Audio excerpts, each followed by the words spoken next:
Olá, muito bom dia a você que está conosco aqui pelo site Notícias Agrícolas. No ar mais um boletim, agora para a gente falar um pouquinho sobre o mercado do feijão.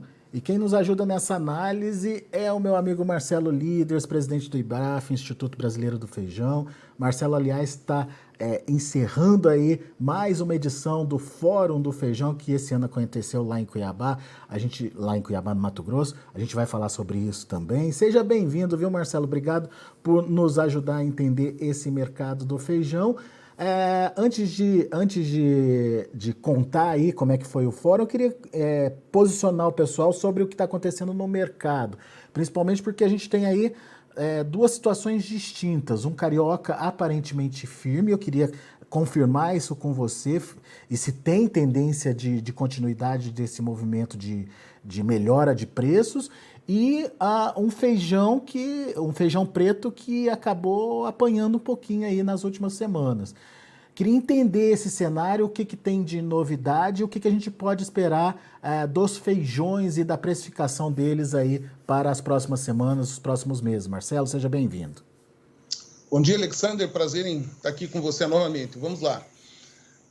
O feijão carioca, nós vínhamos acompanhando de perto que teríamos aí um cobertor mais curto. Lembra que a gente chegou a comentar aqui, né? Então, chegou o momento desse cobertor mais curto. Os preços aí oscilando, os raros lotes de feijão que são nota 8,5 acima, 9 acima, feijões aí de 370, 380, dependendo do tamanho do grão, 360, ou seja, um preço bem distinto em relação àquilo que nós víamos aí no primeiro trimestre. No caso do feijão carioca, a expectativa e a lógica leva, né? Parece óbvio hoje que a partir do dia 10 o preço do feijão carioca cai, como se tivesse marcado dia 10. Nem sempre isso ocorre, Alexandre, quando a gente olha aí no histórico e quando olha aquilo que está acontecendo lá nas fontes. O Paraná, vamos pegar primeiro lá, Rio Grande do Sul, Vacaria. Normalmente nós tínhamos lá uma área interessante de feijão carioca que nesse momento ajudava a abastecer o mercado. O que ocorria também em Campos Novos. Dificilmente nós tínhamos queda de preço nesse momento quando entrava aquelas lavouras. Bom, esse ano praticamente não teve, né? Foi meia dúzia de lavouras lá e nem se comentou no mercado sobre o abastecimento feito a partir daquelas praças. O que tem abastecido o mercado é um feijão que havia sido guardado, o que remunerou muito bem, né? Quem guardou um feijão de agosto de R$270, o produtor deixou para negociar mais tarde, e agora ele precisa negociar, está vendendo aí a 330, 350 às vezes, um feijão de escurecimento lento, né? Um IAC 2051, um Dama, um Agronorte, que permite aí o armazenamento mais longo. Outro abastecimento é a partir daquilo que se colhe no Paraná, então a partir do dia 10. Mas o que vai ser colhido no Paraná a partir do dia 10 não é um grande volume. Sim, vai haver uma colheita maior, mas o volume não é grande, porque o Paraná, aonde você observa o plantio de feijão carioca, hoje de manhã ainda conversava com o Edmilson, lá da cidade de Castro, que é um comerciante importante ali naquela região, e ele observava que você consegue contar nos dedos esse ano quais são municípios do Sudoeste que têm feijão carioca. Seria Bom Sucesso, uma área pequena, seria Coronel Vivida, e seria daí a área dos Campos Gerais. Então, o volume vai estar muito concentrado nos Campos Gerais, muitos compradores ali. A concentração não é uma concentração que começa dia 10 e vai durante 30, 40 dias colhendo, não, é uma concentração de 10, 15 dias, é algo muito rápido. Então, claro, quando a gente fala de oscilações fortes, é você imaginar R$50 a mais ou a menos. Aparentemente, isso não deve acontecer. Se acontecer, vai ser algo muito pontual num dia, no outro dia volta a reagir. Com o caso do feijão preto, a gente observa que a área é maior, existe um volume maior plantado, as lavouras vêm bem, assim como as lavouras de carioca também vêm bem, produtividade ótima, o que ajuda aí o produtor e ajuda a abastecer o mercado. Feijão preto, ele veio caindo ali dos 300, 280, 260, já aconteceram negócios ao produtor a 230, 220, mas parece que está chegando no limite, até porque, agora pela manhã eu conversava com empacotadores, né? Por exemplo, empacotadores do Grupo Premier lá do Espírito Santo, né? O Pessotti lá comentava que lá ele já está vendo assim uma migração para 50% de empacotamento de feijão preto, 50% de carioca, o que normalmente não iria acontecer. E ele vê que isso vai aumentar ainda mais do preto. Ora, se nós temos aí parte da população tendo que contar os troquinhos para ter a proteína na mesa, eles vão consumir preço. Ao chegar no supermercado e ver um pacote de feijão carioca mais caro, ainda que seja seu hábito constante, ele vai olhar para o preço do feijão preto, vai optar pelo feijão preto. Por outro lado, vindo da Argentina, a gente olha que a safra deles tem aí alguns problemas, o desenvolvimento da safra da Argentina vai ter uma produtividade um pouco menor, foi bastante escassa a água lá naquela região de Salta e na região de produção. O dólar aumentou hoje, né? A gente já estava estranhando aquele dólar muito baixo e agora ele começa a aumentar um pouco. Então, são indicativos de que a gente não vai ter assim uma avalanche. E os argentinos não são também tontos de vir aqui vender feijão barato. E eles vendem feijão até dezembro, janeiro do próximo ano, né? Todo mês eles vão vender um pouco. Então, o produtor pode começar a olhar esses indicativos e talvez, na medida em que seu caixa permita, segurar um pouco e não imaginar que o feijão venha a R$200. Né? Se vier a R$200, é hora de parar um pouco, pagar para ver, esperar um pouquinho mais.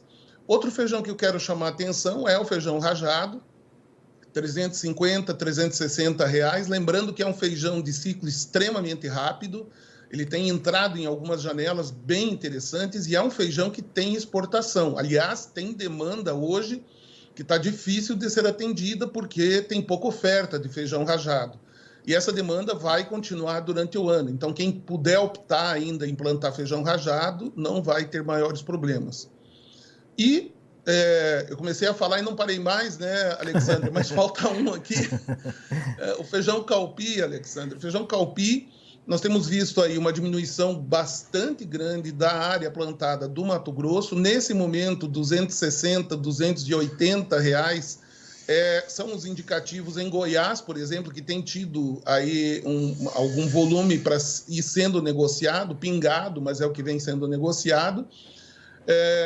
O feijão mungo enfrenta problemas lá fora, a Índia deu uma trancada, trouxe problemas, estamos administrando com a DIDOS, Ministério da Agricultura, embaixada, né, porque a Índia deu uma trancada na nacionalização lá, mas tão logo isso seja resolvido, e deve ser resolvido, a gente volta a ter aí um mercado francamente comprador e com bom desempenho e liquidez também. Bom, então tá, vamos lá. Você falou do carioca, do preto, do rajado, do calpi e do mungo. Vamos concentrar então no carioca para entender a tendência. O que você falou é que tem agora, a partir do dia 10, uma nova safra entrando, que é a safra do Paraná. No entanto, não é uma safra de grande oferta. Uma barrigada pode até ser possível, num período de maior concentração, mas e depois, Marcelo? Os preços retomam, os preços vão continuar subindo? Quais as expectativas? E aquele produtor que puder segurar o feijão, que tem aquela condição de feijão de escurecimento mais lento, ele deve segurar esse feijão ou é arriscado fazer essa estratégia? Eu acredito que, observando os produtores que têm tido mais sucesso, ainda que exista uma expectativa e uma perspectiva, é uma loteria bastante grande. Por quê? Você tem o feijão preto abastecendo parte da população, você tem, de alguma forma, aí feijão calpi vindo também para o mercado, então você não tem uma tendência de baixa aguda agora grande mas também grandes valorizações não são esperadas. A gente provavelmente vai acabar olhando um gráfico do mês de maio, junho, lá por julho, agosto, e vai ver, pode ter algum momento em que você tenha uma subida até acima desses valores, né? Aí bata os esperados R$ 400, mas para bater R$ 400 teria que ter uma mercadoria 9 acima, 9,5, 10, uma mercadoria graúda. Então, se isso acontecer, vai ser para um feijão super extra, que não vai ter grande volume, e vai ser num pico e depois ele começa a retornar de novo. Então, feijão é aquela história, eles já estão acertando na mosca, né? Será que é hora de tentar acertar no olho da mosca? Só se você tem condições de correr esse risco. Alguns produtores gostam até desse game que tem aí assim no feijão, e aproveitam para, nesse momento, apostar alguma coisa. Mas não seria o melhor momento para isso. Ainda que tenha pouco feijão, a gente não vê disparar e valer a pena. Então, é um período de menor oferta, aí, final do mês de maio, depois junho, julho, nós vamos ter aí um volume maior de feijão só lá por agosto, né? Uhum. É um período longo, mas ele já está caro. Então, devagar com andor aí. É legal. E foi importante você tocar nesse assunto. Ele já está caro, mas o custo de produção aumentou também. É um preço que ainda paga a alta do custo de produção, que rentabiliza o produtor. O produtor está contente com os atuais patamares de preços, Marcelo? Quando olha para a conta feijão, vendendo feijão a 360, 370, 380, sim, ele tá legal. Quando ele olha para a conta agro dele e compara com outras rendas, talvez ele chegue à conclusão de que poderia ter tido uma melhor situação em outras culturas, mas também com ciclo um pouco mais longo, como é o caso do milho e outros tipos de compensações que o produtor acaba tendo, né? Inclusive fixação de nitrogênio, que virou algo super importante, ainda mais agora, né, com a questão dos fertilizantes. Então, essa conta é uma conta, eu diria assim, a maioria dos produtores está contente com o número, mas olha e acredita que poderia ser melhor ainda. Né? É uma tendência de todos nós. Né? Se eu fosse agricultor, acho que eu ia estar do mesmo jeito, achando que poderia ter sido melhor. Mas o custo de produção é uma preocupação para o produtor de feijão nesse momento?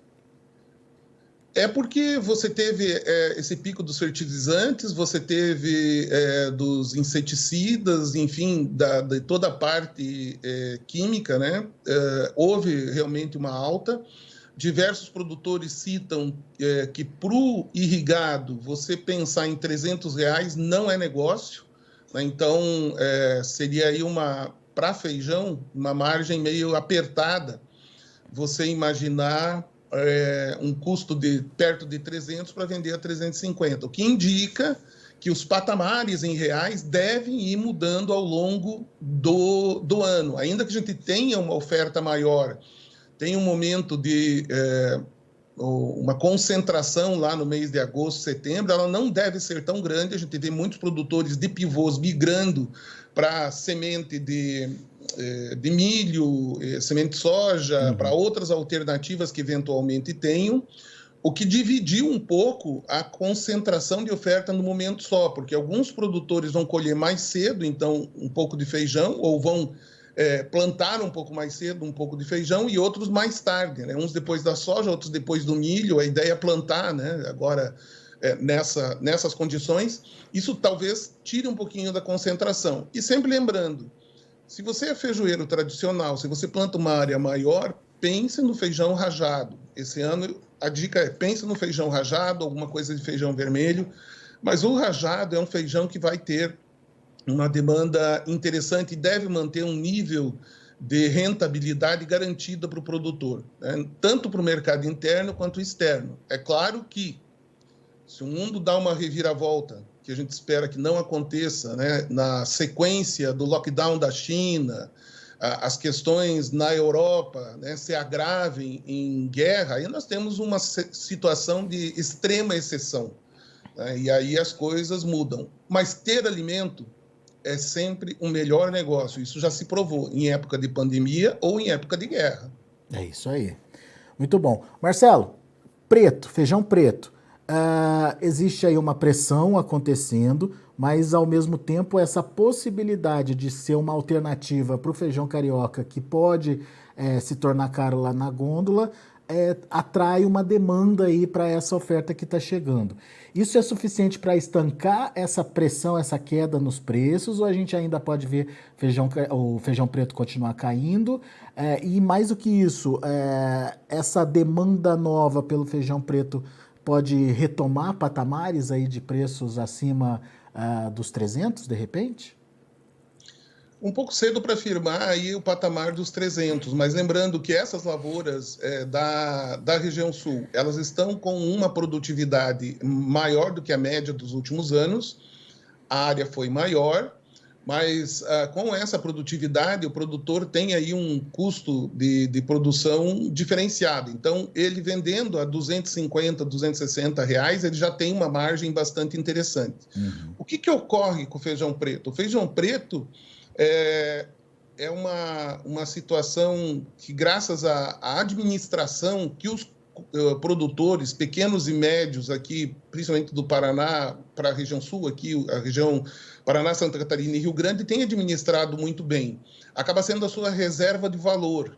Então, se o preço não está tão interessante do ponto de vista comparativo com outras culturas, o produtor sempre espera um pouco. Não é difícil você ver produtores vendendo feijão da segunda safra lá no meio do segundo semestre. Então, isso provavelmente vai acontecer esse ano e vai trazer um resultado de uma rentabilidade interessante. Eu chamo a atenção, até se me permite, o que a gente olha no feijão carioca que tem essa concentração no mês de agosto? Vamos voltar agora a agosto de 2021, né, e comparar com março de 2022. Então, aí deu 30%, 40% de rentabilidade em reais. Em dólar, agora não está na minha cabeça aqui, mas também houve uma rentabilidade em dólar. Os produtores têm feito esse tipo de conta. O produtor de feijão preto também. As cooperativas, né, existem cooperativas aí com 5 mil associados, como é o caso da cooperativa Bom Jesus, aí perto de Curitiba, e que a grande maioria planta feijão, mas eles administram muito bem depois o momento de comercializar. Por isso o feijão preto tem uma rentabilidade hoje e guarda ainda a possibilidade de ter uma rentabilidade melhor. Hoje, especificamente, né, dia 26 de abril, eu diria que um fator interessante, eu não vi o dólar agora, eu vi na abertura só, Alexander, mas o dólar com viés... Pertinho dos 5, Marcelo, 4,96. Tá, vamos trabalhar. Dólar de 4,80 a 5 já fica muito interessante até para estudar algumas possibilidades que a gente não tem explorado por vários motivos ainda, que é até da exportação de feijão preto. Então, se a gente tiver em algum momento uma pressão baixista demais, ele vai bater no limite de exportação e o limite de exportação vai ficar acima de R$200. Então, é questão de não se apavorar. E o produtor de feijão preto, nem preciso dizer isso, porque é um caboclinho que tem nervos de aço. Uhum. E ele tem um produto que não deteriora na mão, em termos de cor. Ele faz isso desde sempre, muito antes do feijão carioca ter essa chance com os feijões de escurecimento lento. O produtor de feijão preto já administrava dessa forma, né? Então, claro, é um ano que há mais oferta, é um ano que tem essa característica, mas em compensação é um ano eleitoral, tem essa questão do dólar, tem o feijão carioca mais caro. Então, ainda que tenha caído o preço, não é nada que apavore, né? Vamos devagar aí, porque existem bons sinais de pelo menos manter aí próximo dos 250, 260 em breve. E depois, com o andar da carruagem, vamos ver como as coisas vão. Nós precisamos agora evitar que o feijão preto chegue a R$200. Aí o bicho complica para o lado do produtor. Muito bom. E faz parte dessa rotina do produtor administrar a oferta para evitar essa pressão, então, né? Exato. Boa. Marcelo, daí o rajado de Calpi você já explicou, tem mercado aí para atender... tem demanda para absorver esse feijão tanto no mercado interno quanto para exportação, mas eu queria entender melhor o que você falou sobre o mungo, né? O mungo que era um feijão visto como o grande destaque das nossas exportações. ele perde esse status esse ano? Qual a complicação que tem lá na Índia? O que o produtor que está pensando ou que pensou em produzir feijão mungo tem que fazer ou tem que se atentar, Marcelo? Bom, primeira coisa que é interessante do feijão mungo é o seu ciclo, 65 dias. Segunda coisa, a demanda por fertilizantes e defensivos é mínima, né? Então, é um feijão que na hora de colher é muito fácil de colher até onde chove, porque ele seca muito rápido. Então, esses pontos continuam sendo características importantes e interessantes do feijão mungo. Ocorre que nós estamos trabalhando, e esse é um trabalho, gente, que não se faz em 1 ano, em 2, em 3, às vezes leva 5 anos. A gente já vem trabalhando há alguns anos para abrir o mercado da China para feijão mungo. Na hora que abrir o mercado da China para feijão mungo, haja feijão mungo para vender para lá. O que a gente viu de desenvolvimento de 2012 para cá, e naquela oportunidade eu lembro que a gente começou a falar de feijão mungo, né? Ninguém nem sabia o que era. A gente viu que a China iria deixar de participar do mercado mundial, ia passar a ser importadora, né? E realmente, dentro do planejamento deles, as coisas acontecem, né? E aconteceu isso e nós ganhamos esse espaço aí. Mas até hoje nós mandamos muito pouco feijão para a China, e a China é uma importadora. Quem é o nosso principal cliente de feijão mungo? A Índia. Acontece que a Índia toma algumas atitudes, às vezes, intempestivas, né? E nós temos que agora bater duro, né? Foi até objeto de uma conversa nossa durante o fórum, né? Num evento que nós fizemos numa sala paralela para os exportadores, Apex, etc., a gente chamou a atenção para o seguinte: a China simplesmente, de um dia para o outro, mudou a regra do jogo. O Mung que estava carregado em cima dos navios, indo para lá, ela não iria aceitar. China ou Índia, Marcelo? Desculpa, a Índia. Índia, né? Tá. A Índia.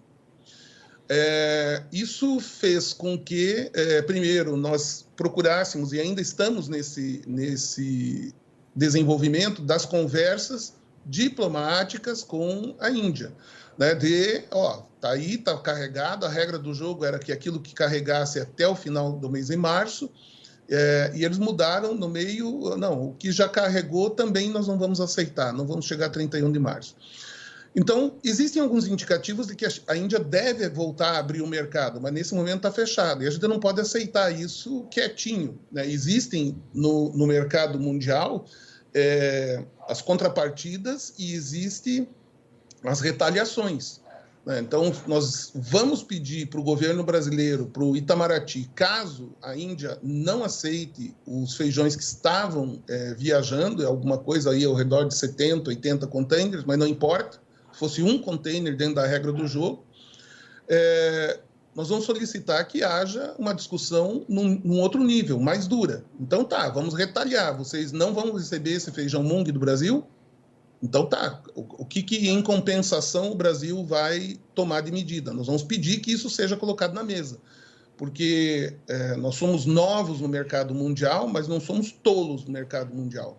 Então, eles precisam saber que uma ação como essa, eles fecharam para todo mundo, não foi para o Brasil. Ela tem que ser melhor trabalhada, e não se faz isso com um parceiro como o Brasil, que é quem pode ajudar a alimentar aquele 1 bilhão e 300, 1 bilhão e 400 milhões de habitantes lá.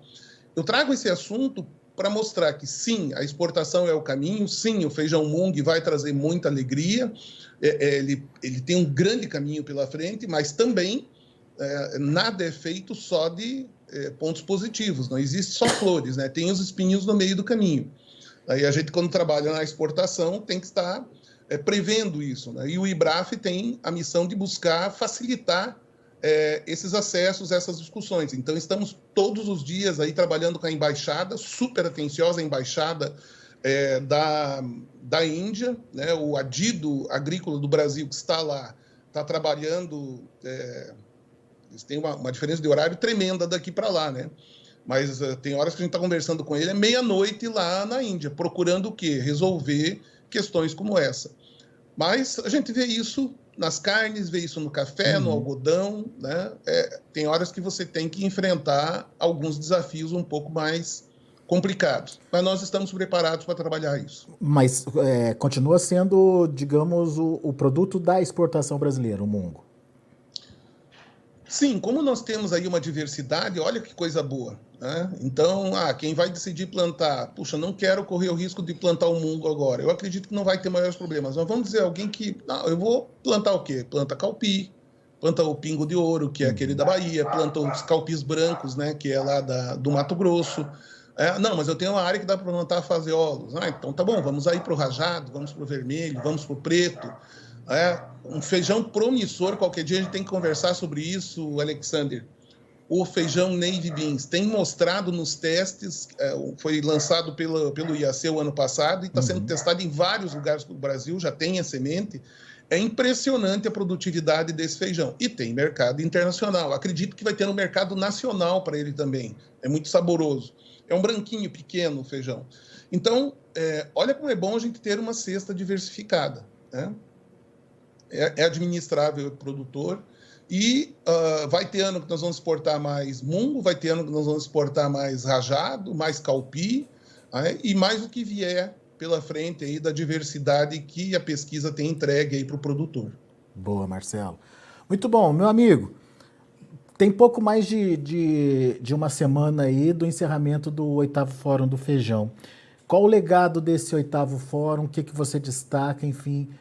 quais foram as discussões mais pertinentes na sua concepção? Eu acredito que,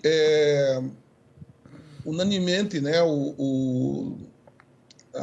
a plateia que estava lá e as pessoas que estavam lá pensando feijão, pensando o que é esse mercado para o Brasil, decidiram encaminhar, por exemplo, para a Conab, solicitação de que nós tenhamos...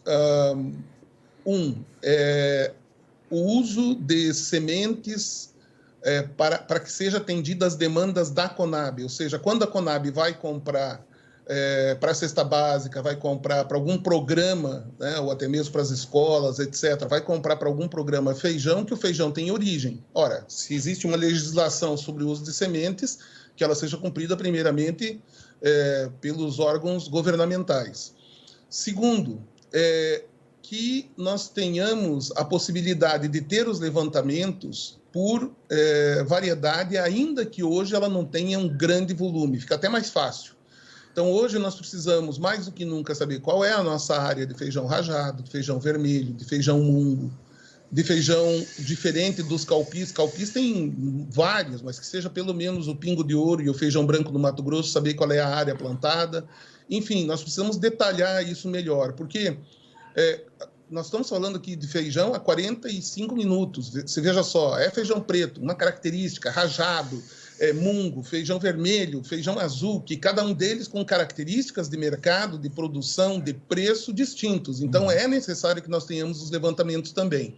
Nós sabemos que a Conab tem se mostrado bastante atenta às necessidades do setor, e isso vai ser encaminhado via Câmara Setorial, né, via o presidente Afrânio, que é o novo presidente da Câmara Setorial, vai ser encaminhado esse tipo de solicitação. E algo mais que nós vamos pedir precisamos de mais estímulos para a produção de feijão. Isso é óbvio. Qual é o tipo de estímulo? Isso ainda vai ter que ser discutido, mas nós vamos precisar e podemos ter essa prerrogativa porque feijão tem a ver com segurança nacional. Então, tem válvula de escape, que é a exportação, tem uma série aí de possibilidades, oportunidades e necessidades que vão ser encaminhadas agora a partir do fórum. Acho que essas são assim, as que eu lembro agora principais, tem mais algumas que também vão acabar refletindo aí no consumo, no conhecimento do consumidor de outras cultivares, etc. E também foi objeto de conversas durante o fórum a necessidade de ter uma reunião com os empacotadores do Brasil. E ela vai acontecer dia 30 de junho, a partir das 13h30, no IAC, aí em Campinas, Instituto Agronômico de Campinas. Então, tanto a Câmara Setorial, quanto o IBRAF, quanto o Conselho Brasileiro do Feijão, vão convidar a indústria para nós trocarmos algumas ideias junto com as associações de supermercados, alguma coisa sobre o comportamento de consumidores, como pode ser melhor aproveitado como setor. Precisamos ouvir os empacotadores sobre as questões aí de qualidade, de resíduos, mostrar as novidades que foram lançadas no fórum, né? O Velox lá que detecta em segundos, né, a questão de resíduos, de qualidade, de umidade, etc. A plataforma de negociação que deve facilitar. Então, tem bastante coisa que saiu desse fórum. Muito, muito promissor o que foi visto durante o fórum. Muito bom. Fica aí, legado do 8º Fórum do Feijão, então, para o setor, para a produção, enfim, para o produtor brasileiro também entender o que vem pela frente e as novas necessidades do setor. Meu amigo, mais uma vez, muito obrigado pela sua participação aqui com a gente no Notícias Agrícolas. Volte sempre. Volto sim. E viva o feijão do Brasil. É isso aí. Boa, Marcelo. Abraço. Até a próxima. Abraço. Tchau, tchau. Tá aí, Marcelo Líderes, presidente do IBRAF, aqui com a gente, analisando o mercado do feijão, fez uma análise bem didática aí de todas as variedades praticamente produzidas no Brasil, falou do carioca, da tendência para o feijão preto, do rajado, do calpi, do feijão mungo, enfim, todas as nuances aí dessas variedades diferentes e os potenciais mercados aí dessas variedades, obviamente com os seus preços em formação. A gente agradece muito ao Marcelo, agradece a você que nos acompanhou até agora. Na sequência tem mais informações, daí agora direcionada a você que é pecuarista. Daqui a pouquinho a gente fala sobre esse mercado do boi. Continue com a gente. Participe das nossas mídias sociais no Facebook Notícias Agrícolas, no Instagram @Notícias Agrícolas e em nosso Twitter @Notiagre. E para assistir todos os nossos vídeos, se inscreva no YouTube e na Twitch Notícias Agrícolas Oficial.